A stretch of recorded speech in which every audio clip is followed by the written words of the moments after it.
खबरों के बुलेटिन के स्पॉन्सर ने रियल्टर गुरजतिंदर सिंह रंधावा। हर तरह की प्रॉपर्टी खरीदण ते वेचण लई तुसीं कॉल कर सकते हो।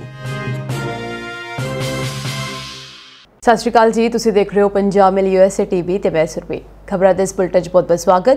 पेश आउण देश विदेश नाल जुड़ियां होईयां कुछ खास ते चोणवीआं खबरां। अमरीकी यूनीवर्सिटी वीज़ा विच भारती सब तो अगे। शिकागो के मेयर ते इलिनॉइस के गवर्नर नूं जेल च होना चाहिए है। ट्रंप ने लगाए दोष ते दिता है बयान। अमेरिका च शटडाउन डेडलॉक संकट होया होर डूंगा। सैनेटर्स ने मुकाबले वाले बिल्लां नूं कीता रद्द। खुशखबरी, गाजा दी जंग खत्म, इजराइल हमास ने मिलाया हाथ। सैनेट ने सर्जियो गोर नूं भारत विच अमरीकी राजदूत वजों कीती पुष्टि। भारत लई वीज़ा नियमां च ढिल नहीं देवेगा ब्रिटेन। बगराम एयरबेस ते ट्रंप दा दबाव पिया उल्टा। हुण इन्हां खबरां दा विस्तार।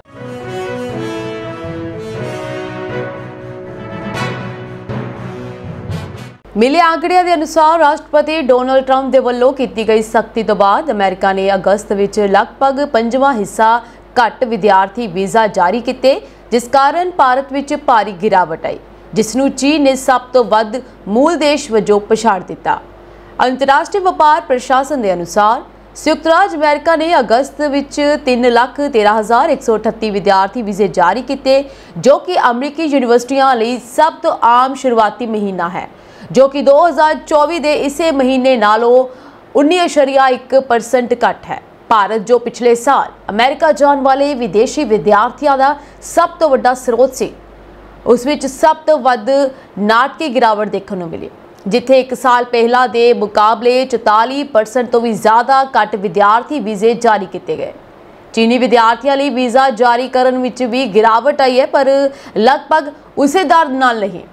अमेरिका ने अगस्त विच मुख भूमि चीन के विद्यार्थियों को 86,647 वीज़े जारी किए, जो कि भारतीयों को जारी किए गए आंकड़ियां नालों दुगने तो भी वध हैं। ये आंकड़े अमेरिका आधारित अंतरराष्ट्रीय विद्यार्थियों की कुल संख्या नूं नहीं दर्शाते, जिन्हां विचों बहुत सारे पहला जारी किए गए वीज़िया ते रहिंदे हन। व्हाइट हाउस वापस आउण तो बाद ट्रंप ने इमीग्रेशन नूं रोकण अते यूनीवर्सिटियां ते पुन गठन दोवां नूं सब तो वध तरजीह दित्ती, जिसनूं उन्हां दा प्रशासन खब्बे पखियां दे एक मुख शक्ति आधार वजों देखता है। विदेश मंत्री मार्को रूबियो ने जून विच विद्यार्थी वीज़ा प्रक्रिया नूं थोड़े समय लई मुअत्तल कर दिता, जो कि एक सिखर महीना सीगा। क्योंकि उसने आदेश जारी किए सन कि अमरीकी दूतावास बिनेकारा दे सोशल मीडिया की जांच करन।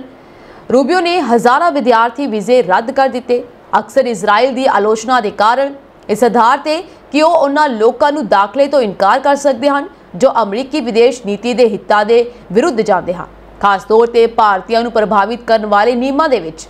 ट्रंप प्रशासन ने बिनेकारा लिए अपने घरेलू देशों में अमरीकी कंसुलेट्स के अधिकार खेतर तो बाहर वीज़ा लिए अर्जी देना होर भी मुश्किल बना दिता है।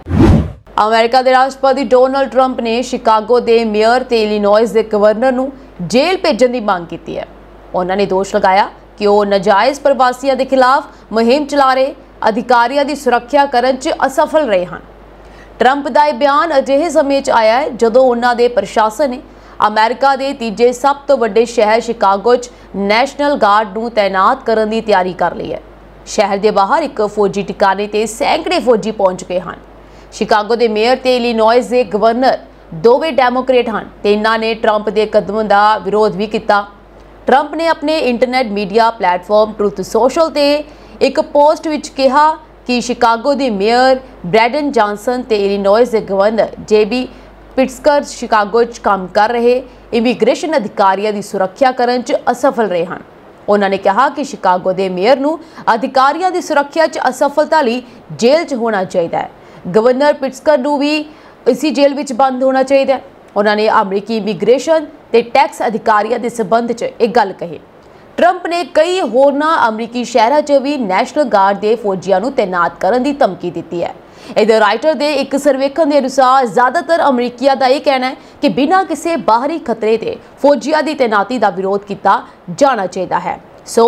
रिपोर्ट के अनुसार नैशनल गार्ड के फौजी शिकागो के बाहर तैनात कर दिए गए हैं। ट्रंप देश के वड्डे शहरों के विच अपराधों के खिलाफ एक हमलावर नीति के तहत एक कदम चुक रहे हैं। हालांकि स्थानक पद्धर ते इसका विरोध हो रहा है। इधर वाशिंगटन फौजियों की तैनाती के खिलाफ शबीर के कोर्ट एक मुकदमा दाखिल किया गया। इस मुकदमे का कई सूबिया ने समर्थन किया। अमरीकी सरकार के शटडाउन को खत्म करने को लैके डेडलॉक संकट होर डूंगा हो गया। सैनेटर्स ने फंडिंग मुड़ शुरू करने लई एक बार फिर मुकाबले वाले बिलों को रद्द कर दिता, क्योंकि डेमोक्रेट और रिपब्लिकन संघी एजेंसियों को दोबारा खोलने दीआं अपनियां मंगां ते अड़े रहे। फंडिंग लैब्स ने दफ्तरां, राष्ट्रीय पार्कां और होर संघी सरकारी कारजां नूं बंद करन जां घटाउण लई मजबूर किया है, जबकि कर्मचारियों को छुट्टी ते भेज दिता गया। हाल ही के दिनों में संघी सरकार के उन्हां हिस्सिਆਂ ਵਿੱਚ तनाव के संकेत वध गए हैं जो कार्यशील रहे हैं। अमेरिका भर के हवाई अड्डियां के नाल-नाल हवाई आवाजाही नियंत्रण केंद्रां ते स्टाफ की घाट की रिपोर्ट की गई है। अगले हफ्ते होर विघन पै सकते हैं ਜਦੋਂ तक सरकार दोबारा नहीं खुलती। अमरीकी फौजी कर्मचारियों ते होर संघी कर्मचारियों को तनख्वाह नहीं मिलेगी, उदों तक ये हालात इसी तरीके नाल बने रहणगे ते अगे आने वाले समय में होर भी संकट पैदा हो सकता है। जदों सैनेट की बुधवार दोपहर को मीटिंग हुई तो स्पष्ट हो गया कि शटडाउन शुरू होने तो बाद 8 दिनों में भावना नहीं बदली है। 6वीं वार फंडिंग मुड़ शुरू करने दे डेमोक्रेटिक और रिपब्लिकन प्रस्तावां नूं अगे वधण लई लोड़ींदा समर्थन प्राप्त करने विच असफल रहा ਅਤੇ किसी भी सैनेट ने हाल ही के दिनों तो अपने वोट नहीं बदले, यानी कि हालात उसी तरीके नाल ही बने रहे। डेमोक्रेट मांग कर रहे हैं कि सरकार नूं फंड देने वाले किसी भी बिल नूं सेहत संभाल केंद्रित प्रबंधां दी एक लड़ी नाल जोड़िया जाए, जिस विच किफायती देखभाल एक्ट योजनावां लई प्रीमियम टैक्स क्रेडिट का विस्तार शामिल है। इस साल के अंत विच खत्म हो जाते हैं ਅਤੇ योजनावां ਦੇ लगभग 20 मिलियन नामजद व्यक्तियों ਲਈ ਲਾਗਤਾਂ ਵਧਣਗੀਆਂ जेकर उन्होंने नव्याया नहीं गया, यानी रीन्यू नहीं किया गया। तो डोनाल्ड ट्रंप ने डेमोक्रेट्स से GOP के प्रस्ताव को स्वीकार करने लिए दबाव पाने की कोशिश की है, जो सिर्फ 21 नवंबर तक फंडिंग वधाएगा। उधर ही White House office of management and budget ने एक मैमो जारी किया है, जिस विच दलील दी गई सी कि संघी कर्मचारी वापस तनख्वाह के हकदार नहीं हैं। 2019 के कानून के बावजूद कि उन्होंने तनख्वाह दी जानी चाहिए है। हाउस के रिपब्लिकन स्पीकर माइक जॉनसन ने अगले दिन एक प्रेस कॉन्फ्रेंस के विच उस संभावना ते ठंडा पानी पा दिता ਅਤੇ कहा कि मैनू लगता है कि एक कानून है कि संघी कर्मचारियों को तनख्वाह दी जाए ਅਤੇ यही मेरा स्टैंड भी है। उन्होंने कहा मैनू लगता है कि उन्होंने चाहिए दोवें धिरां अपनियां मंगां विच अडोल रहियां। हाउस ऑफ रिप्रैजेंटेटिव्स ने पिछले महीने पार्टी लाइन वोट ते GOP दे बिल नूं पास कर दिता सी ਅਤੇ जॉनसन ने उदों तो ही सैनेट डेमोक्रेट्स नूं इस नूं मंजूरी देण लई मजबूर करने की कोशिश विच चैंबर नूं सैशन तो बाहर रखिया है। दुनिया नूं खुशखबरी मिली है, इजराइल ਅਤੇ हमास ਦੇ ਵਿਚਕਾਰ शांति समझौता हो गया है। 2 साल तो चल रही जंग का हुण अंत हो गया है। इजराइल ਅਤੇ हमास ने डोनाल्ड ट्रंप की पीस डील ਨੂੰ स्वीकार करके गाजा विच एक नवी सवेर की शुरुआत की। यह खबर मानवता ਅਤੇ पूरी दुनिया ਲਈ चंगी खबर है। अमरीकी राष्ट्रपति डोनाल्ड ट्रंप की विचोलगी नाल इजराइल ਅਤੇ हमास ने शांति समझौते के पहले चरण ते दस्तखत कर दिते हैं। खुद डोनाल्ड ट्रंप ने खुशखबरी पूरी दुनिया को दी है। सालों तो चल रहे गाजा युद्ध के दरमियान यह समझौता एक खास मोड़ है, जो दोवां पक्षां विचकार विश्वास बहाल करने वाला पहला कदम साबित हो सकता है। इस समझौते के तहत गाजा विच चल रही जंग रोकी जाएगी। अहम गल यह भी है कि जंग रोकण दे नाल-नाल बंदियां नूं रिहाई भी दी जाएगी। सो हमास ने समझौते ते सहमति दी है। इस संबंधी 9 अक्तूबर नूं मिस्र विच दस्तखत किए गए हैं। राष्ट्रपति ट्रंप ने सोशल मीडिया प्लेटफॉर्म ट्रुथ ते एक पोस्ट साझी की है। उस दे जरिए उन्होंने कहा कि मैनू ये दस के बहुत मान महसूस हो रहा है कि इजराइल ਅਤੇ हमास दोवां ने साडे शांति योजना के पहले चरण से सहमति जताई है। इसका मतलब है कि सारे बंदियां नूं रिहा किया जाएगा बहुत जल्द ਅਤੇ इजरायली फौज एक निर्धारित सीमा तक पिछे हटेगी। यह स्थायी शांति वाल पहला कदम है। ट्रंप ने कतर ਅਤੇ तुर्की नूं भी धन्नवाद किया है। उन्होंने कहा सारे पक्षां नाल चंगा व्यवहार किया जाएगा। ये अरब ਅਤੇ मुसलमान संसार इजराइल नेड़ले सारे देशों ਅਤੇ अमेरिका ਲਈ एक ਵੱਡਾ दिन है। ਅਸੀਂ कतर मिस्र ਅਤੇ तुर्की के विचोलगी करन वालियां दा धन्नवाद करते हैं, जिन्हां ने इस इतिहासक काम नूं संभव बनाउण विच साडी मदद की है। इस अलावा इजराइल के प्रधानमंत्री ਬੈਂਜਮਿਨ ਨੇਤਨਯਾਹੂ ਨੇ ਵੀ ਸਮਝੌਤੇ ਬਾਰੇ ਪ੍ਰਤੀਕਿਰਿਆ ਦਿੱਤੀ ਹੈ।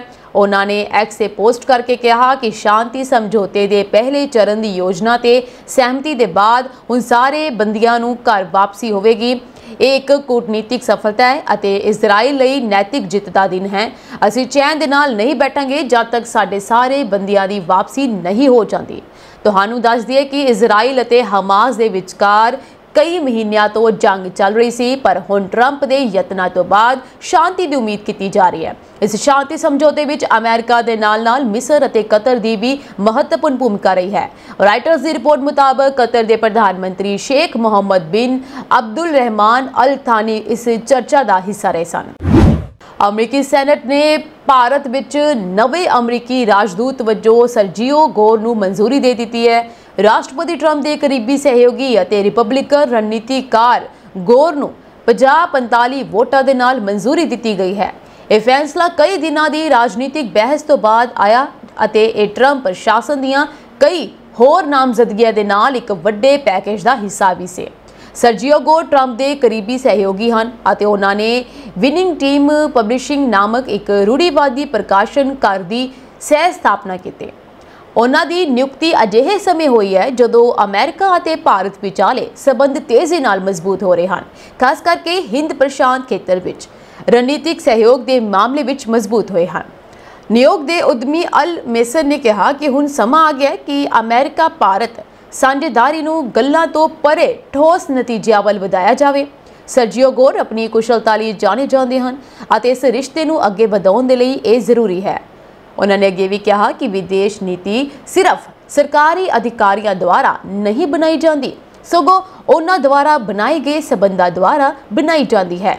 ਜਿਵੇਂ ਅਮਰੀਕਾ ਨੇ 1970 ਦੇ ਦਹਾਕੇ ਵਿੱਚ ਚੀਨ ਦੇ ਨਾਲ ਸਬੰਧ ਸੁਧਾਰੇ ਸਨ ਜਾਂ ਸ਼ੀਤ ਯੁੱਧ ਤੋਂ ਬਾਅਦ ਯੂਰਪ ਦਾ ਸਮਰਥਨ ਕੀਤਾ ਸੀ।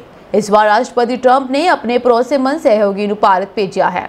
ਸੈਨੇਟ ਦੇ ਰਿਕਾਰਡਾਂ ਅਨੁਸਾਰ ਰਾਸ਼ਟਰਪਤੀ ਨੇ 2 ਸਤੰਬਰ ਨੂੰ ਗੋਰ ਦੀ ਨਾਮਜ਼ਦਗੀ ਭੇਜੀ। 11 ਸਤੰਬਰ ਨੂੰ ਵਿਦੇਸ਼ ਸੰਬੰਧ ਕਮੇਟੀ ਵਿੱਚ ਉਹਨਾਂ ਦੀ ਸੁਣਵਾਈ ਹੋਈ ਅਤੇ 17 ਸਤੰਬਰ ਨੂੰ ਕਮੇਟੀ ਨੇ ਬਿਨਾਂ ਰਿਪੋਰਟ ਦੇ ਨਾਮਜ਼ਦਗੀ ਨੂੰ ਮਨਜ਼ੂਰੀ ਦੇ ਦਿੱਤੀ। ਸੈਨੇਟ ਨੇ 6 ਅਕਤੂਬਰ ਨੂੰ 50-45 ਵੋਟਾਂ ਨਾਲ ਅੰਤਿਮ ਪ੍ਰਵਾਨਗੀ ਦੇ ਦਿੱਤੀ। ਇਹ ਵੋਟ ਟਰੰਪ ਪ੍ਰਸ਼ਾਸਨ ਵੱਲੋਂ 100 ਤੋਂ ਵੱਧ ਨਾਮਜ਼ਦਗੀਆਂ ਲਈ ਸਾਮੂਹਿਕ ਪ੍ਰਵਾਨਗੀ ਪ੍ਰਕਿਰਿਆ ਦਾ ਹਿੱਸਾ ਸੀ। ਇਹ ਫੈਸਲਾ ਅਮਰੀਕੀ ਸਰਕਾਰ ਦੇ ਸ਼ਟਡਾਊਨ ਨੂੰ ਲੈ ਕੇ ਦੋਵਾਂ ਪਾਰਟੀਆਂ ਵਿਚਕਾਰ ਚੱਲ ਰਹੇ ਤਿੱਖੇ ਰਾਜਨੀਤਿਕ ਟਕਰਾਅ ਦੇ ਵਿਚਕਾਰ ਆਇਆ ਹੈ। ਰਿਪਬਲਿਕਨ ਪਾਰਟੀ ਦੇ ਨੇਤਾ ਜੋਨ ਥੋਨ ਨੇ ਕਿਹਾ ਕਿ ਇਹ ਕਦਮ ਪ੍ਰਸ਼ਾਸਨ ਦੀ ਟੀਮ ਨੂੰ ਪੂਰਾ ਕਰਨ ਵੱਲ ਇੱਕ ਵੱਡਾ ਕਦਮ ਹੈ।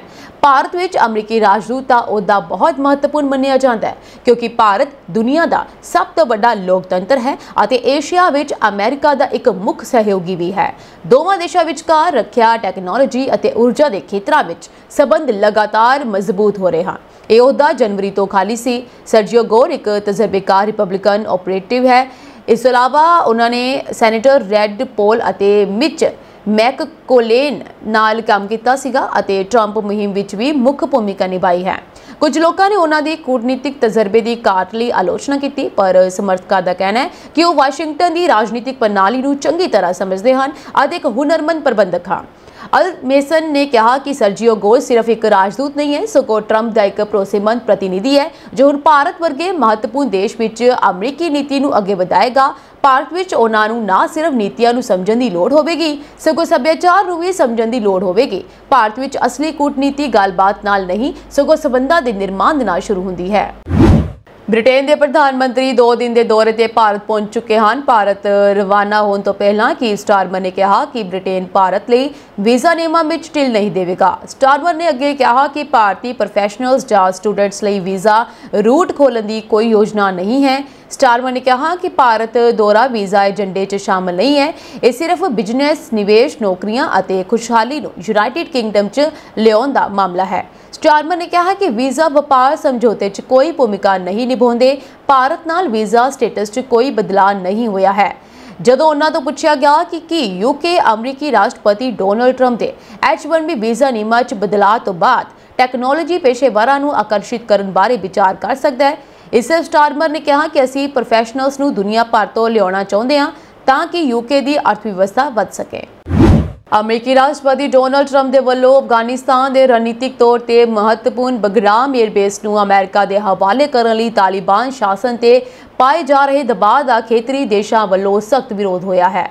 ਭਾਰਤ ਹੁਣ ਰੂਸ, ਚੀਨ, ਪਾਕਿਸਤਾਨ ਅਤੇ 6 ਹੋਰ ਦੇਸ਼ਾਂ ਦੇ ਨਾਲ ਮਿਲ ਕੇ ਅਫਗਾਨਿਸਤਾਨ ਦੇ ਵਿੱਚ ਵਿਦੇਸ਼ੀ ਫੌਜੀ ਬੁਨਿਆਦੀ ਢਾਂਚੇ ਦੀ ਤੈਨਾਤੀ ਦੀਆਂ ਕੋਸ਼ਿਸ਼ਾਂ ਦਾ ਵਿਰੋਧ ਕਰਨ ਵਿੱਚ ਸਫਲ ਹੋ ਗਿਆ ਹੈ। उधर इस 7 अक्तूबर ਨੂੰ ਜਾਰੀ ਕੀਤੇ ਗਏ ਮਾਸਕੋ ਫਾਰਮੈਟ ਗੱਲਬਾਤ ਦੇ ਨਵੇਂ ਸੰਸਕਰਣ ਵਿੱਚ ਹਿੱਸਾ ਲੈਣ ਵਾਲੇ ਦੇਸ਼ਾਂ ਨੇ ਸਾਂਝੇ ਤੌਰ ਤੇ ਇਸ ਮੁੱਦੇ ਤੇ ਇੱਕ ਮਹੱਤਵਪੂਰਨ ਰੁਖ ਅਪਣਾਇਆ ਹੈ। ਦੇਸ਼ਾਂ ਦੇ ਸਮੂਹ ਨੇ ਅਫਗਾਨਿਸਤਾਨ ਅਤੇ ਗੁਆਂਢੀ ਦੇਸ਼ਾਂ ਵਿੱਚ ਫੌਜੀ ਬੁਨਿਆਦੀ ਢਾਂਚੇ ਨੂੰ ਤੈਨਾਤ ਕਰਨ ਦੇ ਕੁਝ ਦੇਸ਼ਾਂ ਦੇ ਯਤਨਾਂ ਨੂੰ ਅਸਵੀਕਾਰਨਯੋਗ ਦੱਸਿਆ ਕਿਉਂਕਿ ਇਹ ਖੇਤਰੀ ਸ਼ਾਂਤੀ ਅਤੇ ਸਥਿਰਤਾ ਦੇ ਹਿੱਤ ਵਿੱਚ ਨਹੀਂ ਹੈ। ਇਸ ਇਲਾਵਾ ਇਹ ਵਿਰੋਧ ਖਾਸ ਤੌਰ ਤੇ ਉਸ ਸਮੇਂ ਹੋਇਆ ਜਦੋਂ ਟਰੰਪ ਇਹ ਦਲੀਲ ਦਿੰਦੇ ਹੋਏ ਤਾਲਿਬਾਨ ਤੇ ਦਬਾਅ ਪਾ ਰਹੇ ਹਨ ਕਿ ਬਗਰਾਮ 에ਅਰਬੇਸ ਅਮਰੀਕਾ ਨੂੰ ਸੌਂਪਿਆ ਜਾਵੇ ਕਿਉਂਕਿ ਇਹ ਵਾਸ਼ਿੰਗਟਨ ਦੁਆਰਾ ਬਣਾਇਆ ਗਿਆ ਸੀ। ਇਨ੍ਹਾਂ ਦੇਸ਼ਾਂ ਨੇ ਦੁਵੱਲੇ ਅਤੇ ਬਹੁਪੱਖੀ ਦੋਵਾਂ ਪੱਧਰਾਂ ਤੇ ਅੱਤਵਾਦ ਵਿਰੋਧੀ ਸਹਿਯੋਗ ਨੂੰ ਮਜ਼ਬੂਤ ਕਰਨ ਦੀ ਮੰਗ ਕੀਤੀ ਤਾਂ ਜੋ ਕਾਬੁਲ ਦੀ ਮਿੱਟੀ ਨੂੰ ਕਿਸੇ ਵੀ ਗੁਆਂਢੀ ਦੇਸ਼ ਲਈ ਖਤਰਾ ਨਾ ਬਣਨ ਦਿੱਤਾ ਜਾਵੇ। ਇਸ ਇਲਾਵਾ ਮੀਟਿੰਗ ਵਿੱਚ ਸ਼ਾਮਲ ਦੇਸ਼ ਇਸ ਮਾਸਕੋ ਫਾਰਮੈਟ ਗੱਲਬਾਤ ਵਿੱਚ ਕੁੱਲ 9 ਦੇਸ਼ਾਂ ਨੇ ਹਿੱਸਾ ਲਿਆ ਸੀ, ਜਿਨ੍ਹਾਂ ਵਿੱਚ ਤਾਲਿਬਾਨ ਦੇ ਵਿਦੇਸ਼ ਮੰਤਰੀ ਆਮਿਰ ਖਾਨ ਮੁਤਾਕੀ ਨੇ ਵੀ ਪਹਿਲੀ ਵਾਰ ਸ਼ਮੂਲੀਅਤ ਕੀਤੀ। ਇਸ ਇਲਾਵਾ ਇਸ ਵਿੱਚ ਹਿੱਸਾ ਲੈਣ ਵਾਲੇ ਭਾਰਤ, ईरान, रूस, कजाकिस्तान, चीन, Kyrgyzstan, Pakistan, Tajikistan, Uzbekistan Bharat है शामिल सी ਦਾ ਰੁਖ ਕੀਤਾ ਗਿਆ। ਭਾਰਤ ਨੇ ਰਾਜਦੂਤ ਵਿਨੇ ਕੁਮਾਰ ਦੀ ਅਗਵਾਈ ਵਿੱਚ ਇੱਕ ਸੁਤੰਤਰ, ਸ਼ਾਂਤੀਪੂਰਨ ਅਤੇ ਸਥਿਰ ਅਫਗਾਨਿਸਤਾਨ ਦੇ ਸਮਰਥਨ ਦੇ ਆਪਣੇ ਰੁਖ ਨੂੰ ਦੁਹਰਾਇਆ। ਉਹਨਾਂ ਨੇ ਕਿਹਾ ਜੇ ਅਫਗਾਨਿਸਤਾਨ ਖੇਤਰੀ ਲਚਕੀਲੇਪਨ ਅਤੇ ਵਿਸ਼ਵਵਿਆਪੀ ਸੁਰੱਖਿਆ ਲਈ ਜ਼ਰੂਰੀ ਹੈ। ਲੱਖਾਂ ਰੁਪਏ ਖਰਚ ਕੇ ਕੈਨੇਡਾ ਪੁੱਜੇ ਭਾਰਤੀਆਂ ਦੀ ਜ਼ਿੰਦਗੀ ਨਰਕ ਬਣ ਚੁੱਕੀ ਹੈ, ਜਿਨ੍ਹਾਂ ਨੂੰ ਇੱਥੇ ਵੀ ਠੱਗ ਟੱਕਰ ਕੇ ਅਤੇ ਹਜ਼ਾਰਾਂ ਡਾਲਰ ਦਾ ਨੁਕਸਾਨ ਮੁੜ ਹੋ ਗਿਆ। ਸੁਨਹਿਰੀ ਭਵਿੱਖ ਦੀ ਆਸ ਵਿੱਚ ਆਇਆ ਦੱਤਾਤਰੇ ਅਹਿਮਦ ਇਨ੍ਹਾਂ ਵਿੱਚੋਂ ਇੱਕ ਹੈ, ਜਿਸ ਨੇ ਕੈਨੇਡਾ ਦੀ PR ਲਈ ਪੰਜਾਬੀ ਇਮੀਗ੍ਰੇਸ਼ਨ ਵਕੀਲ ਨੂੰ $24,000 ਦਿੱਤੇ, ਪਰ ਅੱਜ ਤੱਕ ਨਾ ਉਹ ਪੱਕਾ ਹੋ ਸਕਿਆ ਅਤੇ ਨਾ ਹੀ ਰਕਮ ਵਾਪਸ ਮਿਲ ਸਕੇ। CBC ਦੀ ਰਿਪੋਰਟ ਮੁਤਾਬਕ ਦੱਤਾਤਰੇ ਅਹਿਮਦ ਨੇ ਦੱਸਿਆ ਕਿ ਉਸਨੇ ਕੁੱਕ ਦੀ ਨੌਕਰੀ ਵਾਸਤੇ ਐਟਲਾਂਟਿਕ ਇਮੀਗ੍ਰੇਸ਼ਨ ਸਰਵਿਸਿਜ਼ ਦੇ ਅਮਰਦੀਪ ਸਿੰਘ ਨਾਲ ਸੰਪਰਕ ਕੀਤਾ, ਜਿਨ੍ਹਾਂ ਵੱਲੋਂ ਨਿਊ ਫਾਊਂਡਲੈਂਡ ਐਂਡ ਲੈਬਰਾਡੋਰ ਵਿੱਚ ਨੌਕਰੀ ਦਿਵਾਉਣ ਦਾ ਵਾਅਦਾ ਕੀਤਾ ਗਿਆ, ਪਰ 1 ਸਾਲ ਤੋਂ ਵੱਧ ਸਮਾਂ ਹੋ ਚੁੱਕਿਆ ਅਤੇ ਉਹ ਕੈਬ ਡਰਾਈਵਰ ਵਜੋਂ ਦਿਹਾੜੀਆਂ ਲਾ ਕੇ ਗੁਜ਼ਾਰਾ ਕਰ ਰਿਹਾ ਹੈ। ਉਸ ਦੇ ਮੁਤਾਬਕ ਇਮੀਗ੍ਰੇਸ਼ਨ ਵਕੀਲ ਅਮਰਦੀਪ ਸਿੰਘ ਵੱਲੋਂ ਸੋਸ਼ਲ ਮੀਡੀਆ ਰਾਹੀਂ ਦਿੱਤੇ ਇਸ਼ਤਿਹਾਰ ਵਿੱਚ ਕਿਚਨ ਜੌਬਸ ਮੌਜੂਦ ਹੋਣ ਅਤੇ 6 ਤੋਂ 12 ਮਹੀਨੇ ਦੇ ਅੰਦਰ ਕੈਨੇਡੀਅਨ ਇਮੀਗ੍ਰੇਸ਼ਨ ਦਾ ਦਾਅਵਾ ਕੀਤਾ ਗਿਆ। ਦੂਜੇ ਪਾਸੇ ਇਮੀਗ੍ਰੇਸ਼ਨ ਮਾਹਰਾਂ ਦਾ ਕਹਿਣਾ ਹੈ ਕਿ ਅਮਰਦੀਪ ਸਿੰਘ ਵੱਲੋਂ ਪ੍ਰਵਾਸੀਆਂ ਦੀ ਕਾਨੂੰਨੀ ਨੁਮਾਇੰਦਗੀ ਕਰਨ ਅਤੇ ਨੌਕਰੀ ਦਿਵਾਉਣ ਦੇ ਨਾਲ ਸੰਬੰਧਿਤ 2 ਕਿਸਮ ਦੇ ਵਾਅਦੇ ਸਰਾਸਰ ਗੈਰ ਵਾਜਬ ਹਨ।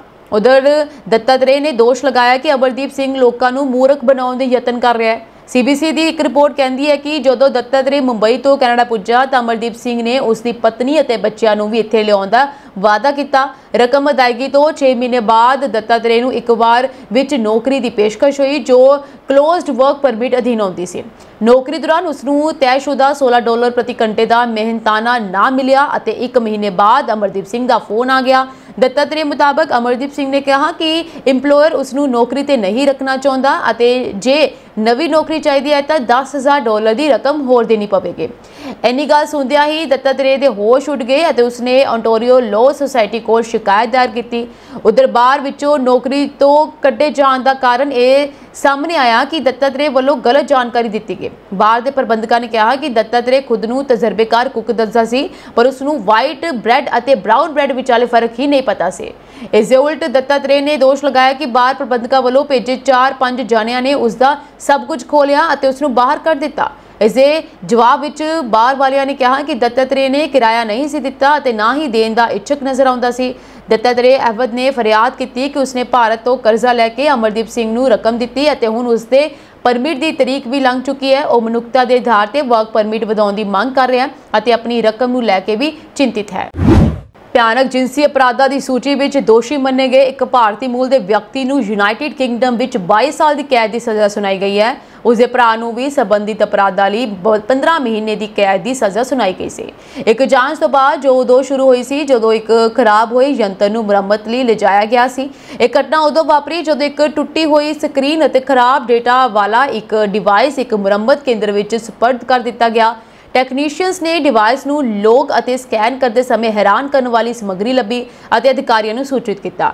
ਡਿਵਾਈਸ ਕਿਸ਼ਨ ਪਟੇਲ ਦੀ ਮਲਕੀਅਤ ਸੀ, ਪਰ ਡਿਵਾਈਸ ਦੇ ਮੌਜੂਦ ਵੀਡੀਓਜ਼ ਨੇ ਉਸ ਦੇ ਭਰਾ ਵ੍ਰਜ ਪਟੇਲ ਨੂੰ ਬਾਲ ਜਿਨਸੀ ਸ਼ੋਸ਼ਣ ਦੇ ਅਪਰਾਧਾਂ ਵਿੱਚ ਦੋਸ਼ੀ ਠਹਿਰਾਇਆ। ਗ੍ਰੇਟਰ ਮੈਨਚੈਸਟਰ ਪੁਲਿਸ ਨੂੰ ਪਹਿਲਾਂ ਸ਼ਿਕਾਇਤ ਮਿਲੀ, ਜਿਸ ਨੂੰ ਫਿਰ ਮੈਟਰੋਪੋਲੀਟਨ ਪੁਲਿਸ ਭੇਜ ਦਿੱਤਾ ਗਿਆ। ਜਾਂਚਕਰਤਾਵਾਂ ਨੇ ਅਸ਼ਲੀਲ ਵੀਡੀਓ ਵਿੱਚ ਵ੍ਰਜ ਦਾ ਨਾਮ ਦਿੱਤਾ ਸੀ, ਜਿਸ ਕਾਰਨ ਫਰਵਰੀ ਨੂੰ ਉਸ ਦੀ ਗ੍ਰਿਫਤਾਰੀ ਹੋਈ। ਦੋਸ਼ ਅਤੇ ਸਜ਼ਾਵਾਂ ਮੰਗਲਵਾਰ ਨੂੰ ਸਨੇਟਸਬਰੁਕ ਕਰਾਊਨ ਕੋਰਟ ਵਿੱਚ 26 ਸਾਲਾਂ ਦੇ ਵਿਰਜ ਪਟੇਲ ਨੇ ਕਈ ਦੋਸ਼ਾਂ ਲਈ ਦੋਸ਼ੀ ਮੰਨਿਆ। ਸੋ ਇਹਨਾਂ ਦੇ ਵਿੱਚ ਬਹੁਤ ਸਾਰੇ ਦੋਸ਼ ਸ਼ਾਮਲ ਹੈ, ਜਿਵੇਂ 13 ਸਾਲ ਤੋਂ ਘੱਟ ਉਮਰ ਦੇ ਬੱਚੇ ਨਾਲ ਜਬਰ ਜਨਾਹ ਕਰਨ ਦਾ ਦੋਸ਼ ਵੀ ਲੱਗਾ ਹੈ। ਇਸ ਤੋਂ ਇਲਾਵਾ 13 ਸਾਲ ਤੋਂ ਘੱਟ ਉਮਰ ਦੇ ਬੱਚੇ ਦੇ ਘੁਸਪੈਠ ਦੁਆਰਾ ਹਮਲਾ ਕਰਨਾ, 13 ਸਾਲ ਤੋਂ ਘੱਟ ਉਮਰ ਦੇ ਬੱਚੇ ਨੂੰ ਜਿੰਸੀ ਗਤੀਵਿਧੀ ਵਿੱਚ ਸ਼ਾਮਲ ਕਰਨ ਦੇ 4 ਦੋਸ਼ ਲੱਗੇ ਨੇ। 16 ਸਾਲ ਤੋਂ ਵੱਧ ਉਮਰ ਦੀ ਲੜਕੀ ਨਾਲ ਜਬਰ ਜਨਾਹ ਕਰਨਾ, ਦੂਜੇ ਪੀੜ੍ਹੀ ਦੇ ਘੁਸਪੈਠ ਦੁਆਰਾ ਜਿੰਸੀ ਹਮਲਾ, ਬੱਚਿਆਂ ਦੀਆਂ ਅਸ਼ਲੀਲ ਤਸਵੀਰਾਂ ਰੱਖਣਾ। ਇਸ ਤੋਂ ਇਲਾਵਾ ਵੋਇਰਿਜ਼ਮ, ਇਨ੍ਹਾਂ ਅਪਰਾਧਾਂ ਵਿੱਚ ਘੱਟੋ ਘੱਟ 2 ਪੀੜਤਾਂ ਸ਼ਾਮਲ ਸਨ, ਜਿਨ੍ਹਾਂ ਵਿੱਚੋਂ ਇੱਕ ਨੌਜਵਾਨ ਕੁੜੀ ਸੀ ਜੋ ਪਟੇਲ ਭਰਾਵਾਂ ਦੀ ਜਾਣ ਪਛਾਣ ਵਾਲੀ ਸੀ। ਜਾਸੂਸਾਂ ਨੂੰ ਇਹ ਵੀ ਸਬੂਤ ਮਿਲੇ ਹਨ ਕਿ ਵਿਰਜ ਨੇ 2018 ਦੇ ਵਿੱਚ ਯੂਨੀਵਰਸਿਟੀ ਦੀ ਇੱਕ ਰਾਤ ਤੋਂ ਬਾਅਦ ਇੱਕ ਨੌਜਵਾਨ ਔਰਤ ਨਾਲ ਬਲਾਤਕਾਰ ਕੀਤਾ ਸੀ, ਜਿਸ ਕਾਰਨ ਡਰ ਪੈਦਾ ਹੋਇਆ ਕਿ ਉਸ ਦਾ ਅਪਰਾਧ ਹਾਲ ਹੀ ਦੇ ਸਾਲਾਂ ਵਿੱਚ ਵੀ ਜਾਰੀ ਰਿਹਾ ਹੋਵੇਗਾ।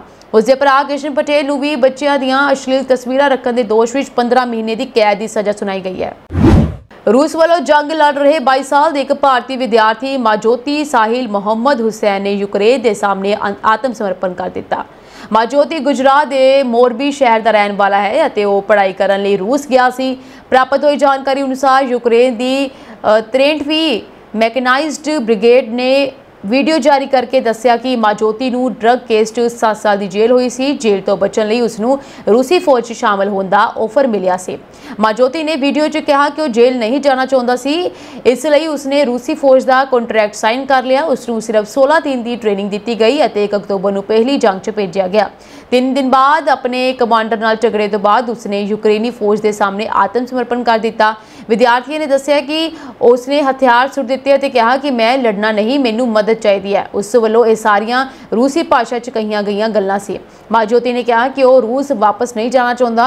उसने ये भी दस्सिया कि उस नाल फौज 'ਚ शामिल होने बदले पैसे देने का वादा किया गया सी, पर उसनूं कुछ नहीं मिलिया। यूक्रेन ने कई विदेशी सैनिकों नूं रूस के लिए लड़ते हुए फड़िया है। प्राप्त हुई जानकारी अनुसार रूस ने भारत वर्गे देश के लोगों को नौकरी या पढ़ाई का लालच दे सेना 'ਚ भर्ती किया है। कीव विच भारतीय दूतावास वालों इस मामले की जांच की जा रही है, जबकि यूक्रेन तो अजे तक इस संबंधी कोई अधिकारिक जानकारी नहीं मिली है। पिछले महीने भारत सरकार ने मांग की सी कि रूस अपनी फौज 'ਚ भारतीयों की भर्ती बंद करे और फौज विच पहलां तो मौजूद भारतीय नागरिकों को भी रिहा करे। विदेश मंत्रालय के बुलारे रणदीप जायसवाल ने जनता को सलाह दी सी कि वह रूसी फौज में शामिल होने की किसी भी पेशकश वाल ध्यान ना देन, क्योंकि ये जोखिम भरिया है। कैनेडा दे विच बैंक अफसर बन के लोगों को लुट्टण के मामले वधदे जा रहे हैं। ताज़ा रिपोर्ट मुताबक इकल्ले ओटोरियो दे विच 100 जने बैंक इन्वेस्टिगेटर स्कैम का शिकार बन गए। डरहम रीजनल पुलिस ने दस्सिया है कि सितंबर महीने दौरान 41 जनियां ने बैंक खात्यां विचों हज़ारां डॉलर गायब होने की शिकायत दर्ज करवाई है। सीटीवी की रिपोर्ट मुताबक कुछ पीड़िता ने दस्सिया कि अपने आप को बैंक अफसर दस्सण वाले क्रेडिट कार्ड या होर जानकारी हासिल करन घर तक पुज गए। टोरंटो की किम्बरली लियो ने दस्सिया है कि उसनूं एक फोन कॉल आई और कॉल करने वाले ने अपने आप को बैंक अफसर दस्सिया। उसने ये भी कहा कि तेरे खाते नाल छेड़छाड़ हो सकती है। लियो मुताबक फोन कॉल देख के स्पष्ट नजर आ रहा सी कि टीडी तो आई है। कॉल करने वाले नूं लियो दे बैंक खाते विच काफ़ी कुछ पता सी, जिस दे मद्देनज़र उसनूं कोई शक ना होया। इस मगरों कॉल करने वाले लियो नूं दस्सिया कि उसके कार्ड की वरतों गलत जगह ते कीती गई है और हुण ये कार्ड बदलने होणगे। इस मगरों एक शख्स लियो दे घर आया और कार्ड लैके चला गया, पर कुछ ही पलों दे विच उसके खाते विचों 32,000 डॉलर उठ गए। इस अलावा ओशवा की मेबल पेरेज ने नाल भी बिल्कुल अजिही घटनाक्रम वापरिया और उसके खाते विचों 20,000 डॉलर गायब हो गए। पेरेज का खाता स्कोशिया बैंक में है तो उस वालों शिकायत दायर किए जाने के बावजूद हुण तक कुछ नहीं होया। उधर टीडी का कहना है कि बैंक वालों कदे भी सीधे तौर पर कॉल करके निजी जानकारी नहीं मंगी जाती और ना ही कार्ड इस तरीके नाल तब्दील किए जाते हैं। इस दौरान पुलिस ने कहा है कि स्कैमर्स की पैड़ नप्पण के यतन किए जा रहे हैं। कतर एयरवेज की एक अंतरराष्ट्रीय उड़ान च गंभीर लापरवाही ने 85 साल के शाकाहारी यात्री अशोक जयवीरा की जान ले ली है। एक घटना जुलाई 2023 च लॉस एंजलस तो कोलंबो जा रही उड़ान विच वापरी सी। दक्षिणी कैलिफोर्निया अमेरिका के एक मशहूर दिल के रोग विज्ञानी अशोक जयवीरा ने उड़ान तो पहला शाकाहारी भोजन का ऑर्डर दिता सी। हालांकि उसनूं गलती नाल जहाज़ च मांसाहारी भोजन परोसिया गया सी। जदों उसनूं गलती का एहसास होया तो उसने मांसाहारी भोजन खाने की कोशिश की तो उसके गले विच भोजन का एक टुकड़ा फस गया, जिस कारण उसका दम घुट गया और उसकी मौत हो गई। जयवीरा के परिवार ने वड्डी लापरवाही का हवाला देंदे हुए एयरलाइन और पायलट विरुद्ध एक नवा मुकदमा दायर किया। मुकदमे में दोष लगाया गया कि पायलट ने एमरजेंसी लैंडिंग की कोशिश करने तो इनकार कर दिता। ਪਾਇਲਟ ਨੇ ਦਲੀਲ ਦਿੱਤੀ ਕਿ ਜਹਾਜ਼ ਆਰਕਟਿਕ ਮਹਾਸਾਗਰ ਦੇ ਉੱਪਰ ਉੱਡ ਰਿਹਾ ਸੀ, ਜਿਸ ਕਾਰਨ ਲੈਂਡਿੰਗ ਅਸੰਭਵ ਹੋ ਗਈ। ਹਾਲਾਂਕਿ ਮ੍ਰਿਤਕ ਦੇ ਪੁੱਤਰ ਸੂਰਿਆ ਜੈਵੀਰਾ ਦਾ ਕਹਿਣਾ ਹੈ ਕਿ ਜਹਾਜ਼ ਉਸ ਸਮੇਂ ਅਮਰੀਕਾ ਦੇ ਮੱਧ ਪੱਛਮ ਦੇ ਉੱਪਰ ਸੀ ਅਤੇ ਇਸ ਨੂੰ ਮੋੜ ਕੇ ਸੁਰੱਖਿਅਤ ਢੰਗ ਨਾਲ ਲੈਂਡ ਕੀਤਾ ਜਾ ਸਕਦਾ ਸੀ। ਇਹ ਮਾਮਲਾ ਸ਼ਾਕਾਹਾਰੀ ਯਾਤਰੀਆਂ ਦੀ ਸੁਰੱਖਿਆ ਅਤੇ 에ਅਰਲਾਈਨ ਦੀ ਜ਼ਿੰਮੇਵਾਰੀ ਬਾਰੇ ਗੰਭੀਰ ਸਵਾਲ ਖੜੇ ਕਰਦਾ ਹੈ। ਕਾਨੂੰਨੀ ਪ੍ਰਕਿਰਿਆ ਅਜੇ ਵੀ ਜਾਰੀ ਹੈ। ਇਹ ਸਾਂਝੀ ਦੇਸ਼ ਵਿਦੇਸ਼ ਨਾਲ ਜੁੜੀਆਂ ਹੋਈਆਂ ਕੁਝ ਖਾਸ ਤੇ ਚੋਣਵੀਆਂ ਖਬਰਾਂ ਔਰ ਅਪਡੇਟਸ ਨਾਲ ਜੁੜੇ ਰਹਿਣ ਦੇ ਲਈ ਤੁਸੀਂ ਬਨੇ ਰਹੋ ਪੰਜਾਬ ਮਿਲ USA TV ਦੇ ਨਾਲ। ਤੁਹਾਡੇ ਸਭ ਦਾ ਬਹੁਤ ਬਹੁਤ ਧੰਨਵਾਦ।